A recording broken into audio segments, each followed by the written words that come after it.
Welcome to Destination Deanna, your self-help learning library where we discuss all things self-help. You know, how to improve your self-esteem, how to love yourself more, how to level yourself up. So in the last video, we talked about red flags. That was part 1. If you are new to my channel, welcome. Make sure you hit that subscribe button so that you can become a part of the Godly Tribe. Hit the notification bell so you'll be notified whenever I upload a video. I upload at least once a week, trying to move to 2. But I'm a busy mom of 2, career, author, life coach. I have a lot going on, so I'm going to try to step it up, guys, I promise. So yeah, make sure you hit that thumbs up, like the video. That definitely helps YouTube to promote my video and get it out to more people. And we are trying to grow to at least 1,000 subscribers so that I can get monetized this year. Yeah, so welcome to part 2 of red flags.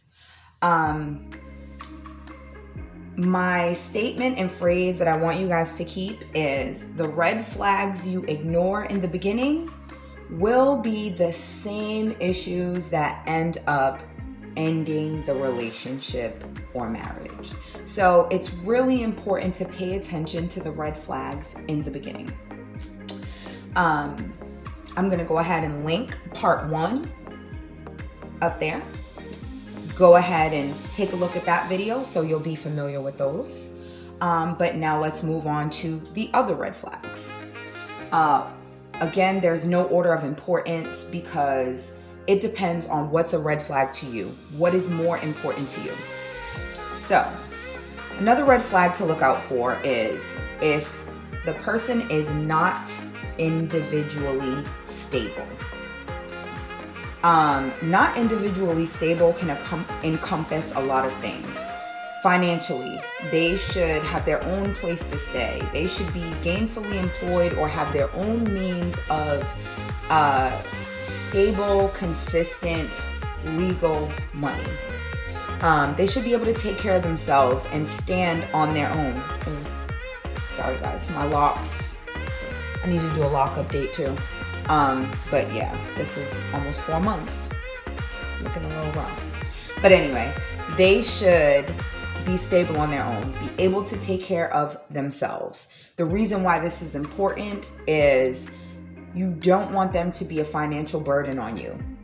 That causes other problems in the relationship. Each person should individually be able to take care of themselves. Not individually stable also encompasses emotionally. You want a person that has done their own emotional work. They are able to come up with their own coping mechanisms for stress, life's happenings. You want them to have their own circle of friends and support so that they are not leaning on you too heavily. In a relationship, you should be able to support one another and encourage one another, but you should not be the sole source of support. That is not healthy. That does not mean a person is emotionally stable. So that's really important. So yeah, the person should definitely be individually stable. So if they're not, that's a red flag. Another red flag is if you see signs of abuse of stimulants or mind-altering substances. We're all adults. How you choose to kind of party, live your life, have fun is completely up to you.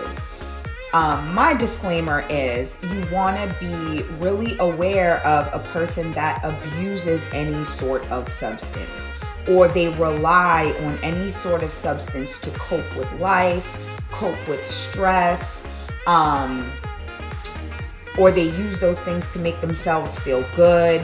If they need them to function, to work, to accomplish goals, that could certainly be a really big issue in a relationship. So that's a huge red flag. If you see any signs of that, run the other way.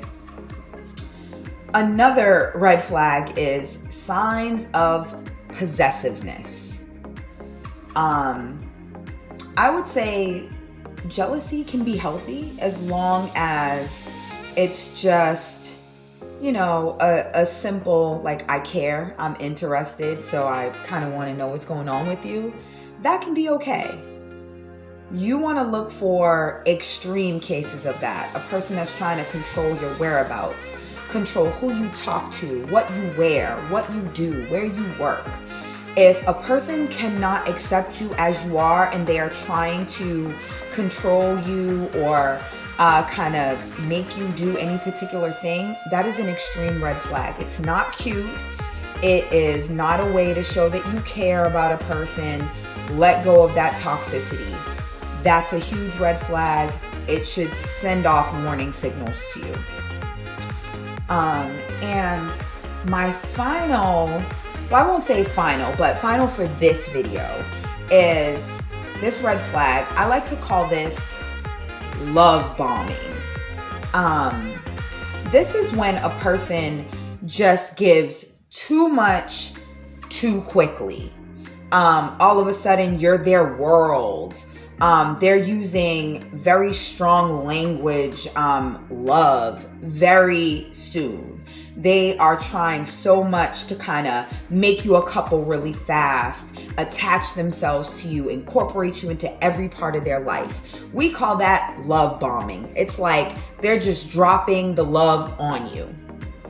Now listen, I want to be very clear. It's great if a man or woman shows interest and they can communicate that to you very clearly. They make their intentions known. There's nothing wrong with that. I'm not saying it takes a long time for that. But I'm saying a huge red flag and a warning signal should go off when someone is, you know, a couple of days in and they're planning their life around you. Or they're trying to make you plan your life around them. No, take your time. Get to know each other. So beware of love bombing. So listen, this was part 2. I'm definitely trying this style of kind of shorter videos, getting right to the point. I hope these red flags are helpful to you and can, you know, alleviate heartache, wasted time. You know, there's millions of people out there. Don't think because you're attracted to someone or they offer something that you like that you have to completely settle. Take your time, get to know people, observe them in different settings with different people. Really take your time. Take your time to get to know them. So yeah, those are my red flags. Go ahead, make sure you like this video. Leave me a comment. Let me know which red flag you thought today was the one that kind of went off to you like, yes, I agree. Or if you learned a new red flag by watching this, let me know. Leave a comment. Again, I'm Deanna. This is Destination Deanna, your self-help learning library. I'll see you next week.